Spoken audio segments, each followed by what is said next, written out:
good evening from wherever you are, weary traveler.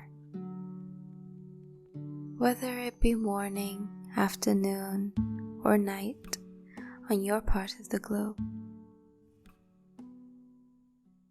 Perhaps you're snuggled up in your covers, ready for bed after a tiring day. Or you're waiting for your warm cup of tea to cool down to take the first sip. Whether it be you're listening to this at your desk, lost in your own mind space, working or studying, whatever it is, wherever you are, I'm glad you're here. For this will be an extra special sleep story. I'm your host, Mitara, and I will be spending the next few minutes with you. Tonight will be a window into a rare happening. Once every full moon, peculiar little creatures by the name of Bloops, scientific name Bloopius sporparus. These shy creatures dwell deep in the untouched forest of Glimmerberg. Wherever they choose to inhabit, a lush abundance of fungi coexist. Mushrooms in all different shapes and sizes, beautiful colors of blues and purples and pinks. The reason for this strange friendship is that the Bloops, more than anything, love to spend their day sleeping. And what better place to sleep in than in a cozy, warm mushroom on a cold, windy night?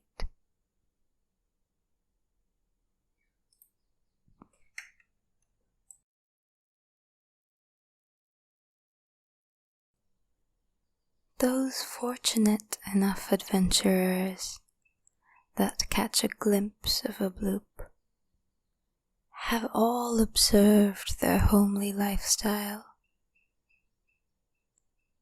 The day is spent sleeping deep in their mushroom cove, and lo behold, the night is as well.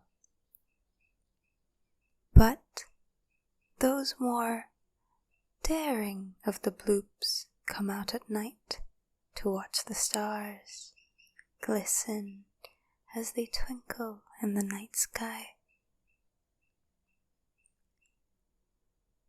The full moon, however, has the remarkable gift of drawing even the most stubborn of the Bloops out into the cool, crisp airs of the nighttime forest of Glimmerberg.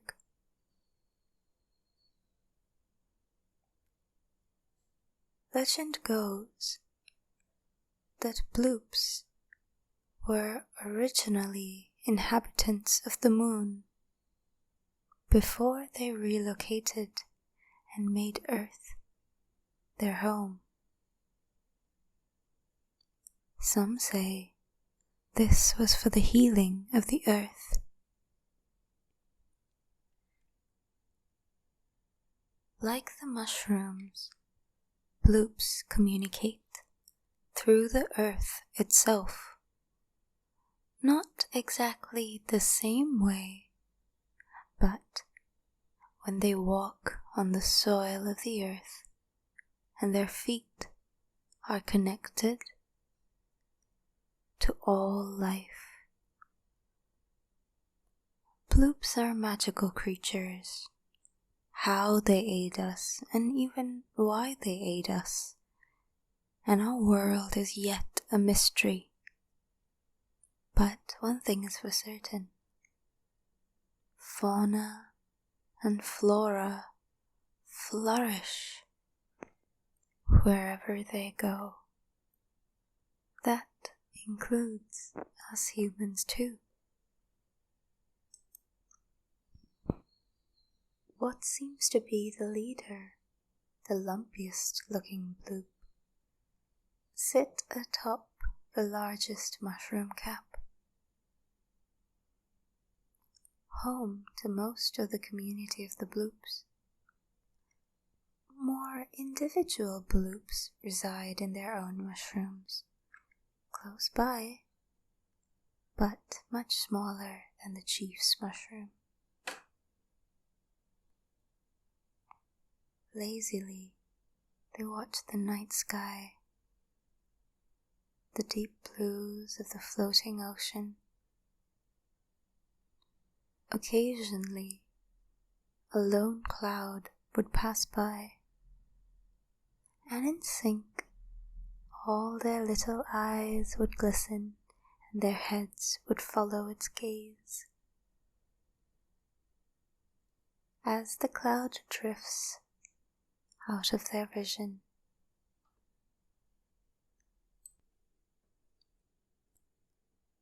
a much younger looking bloop, smaller than the rest, chubbier than the rest, is playing in a corner on the grass, oblivious to the rest of the bloops daydreaming. He's found a flower, a daisy, fascinated by its petals and the way it blows in the wind. He hasn't plucked it out of the ground, for even the youngest of the bloops are so connected with nature that they dare not hurt it, for it must hurt themselves.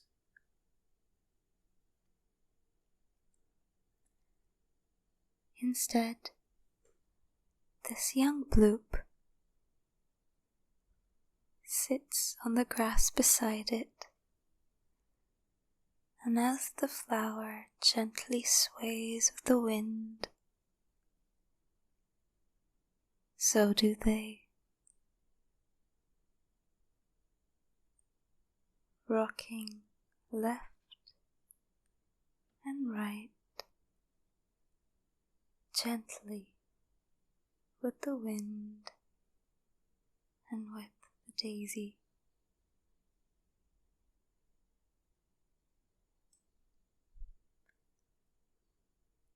Inside one of the smaller mushrooms, a sweet scent of honey escapes. Someone is cooking. One of the more active bloops. Every night, one of the bloops takes a turn to cook and feed the rest of the community. And this time, it's the bloop that resides in the furthermost right mushroom. The cozy, warm, sweet scent of honey drifts through the leaves of the forest, past the tree trunks,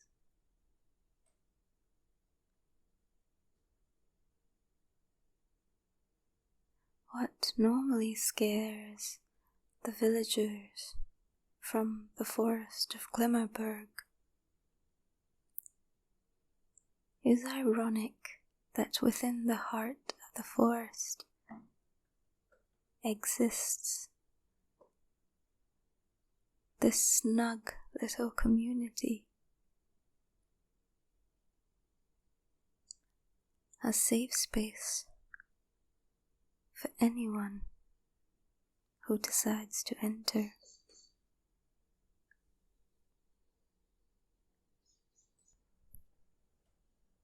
Of all the witches in Glimmerberg, and for there are many, Bloops find that they spend most of their time with Glimmerberg's sleeping witch.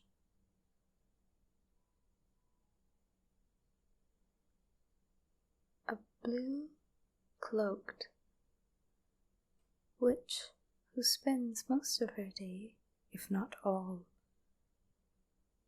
quietly dozing off in a corner.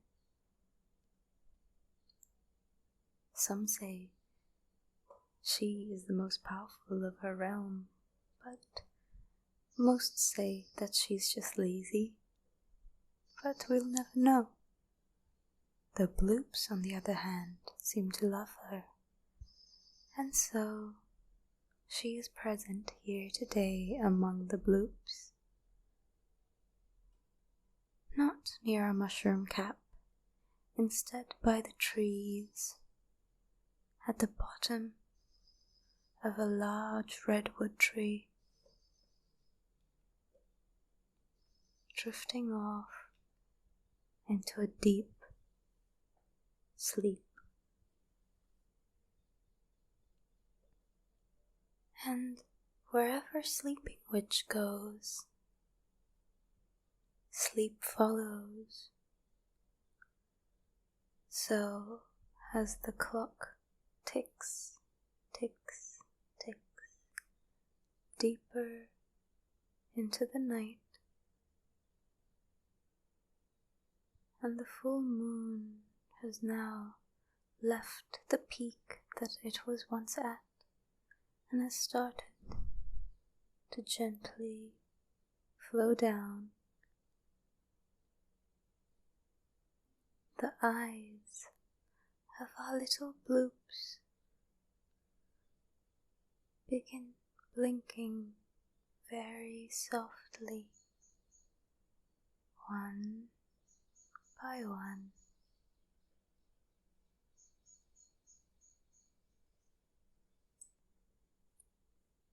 Earlier that night, one of the Bloops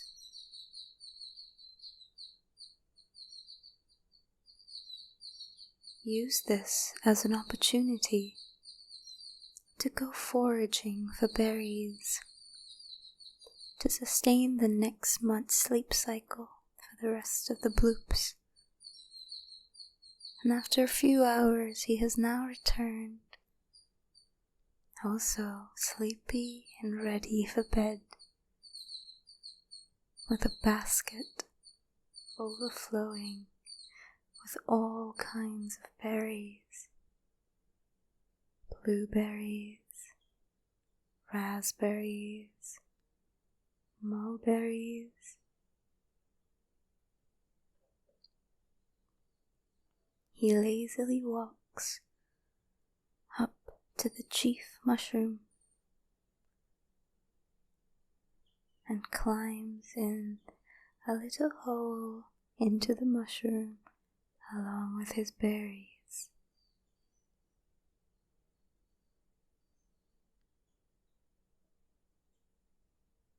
One by one,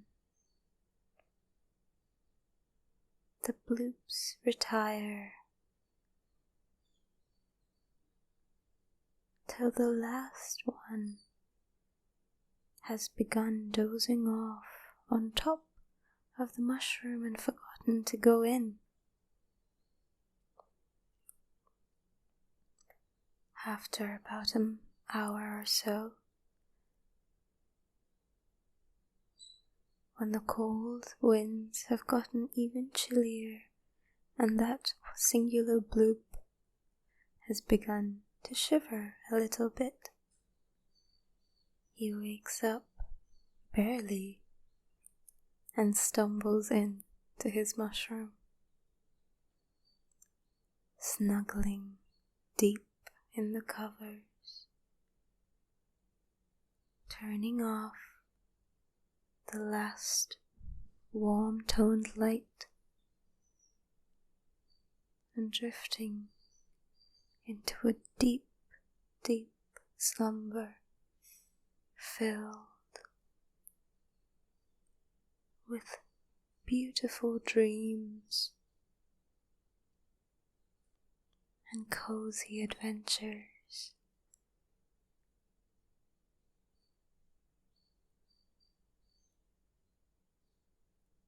As the moon dives a little further into the horizon, and from the other side of the world the sun has begun to set.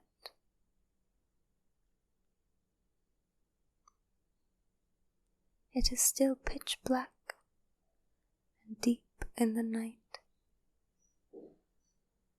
but long gone is the warm scent of honey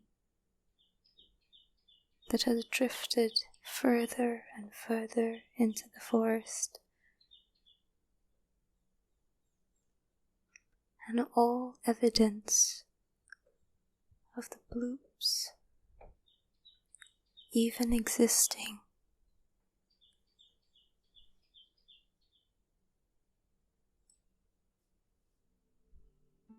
But the forest feels its sleeping presence, and so do you, weary traveler.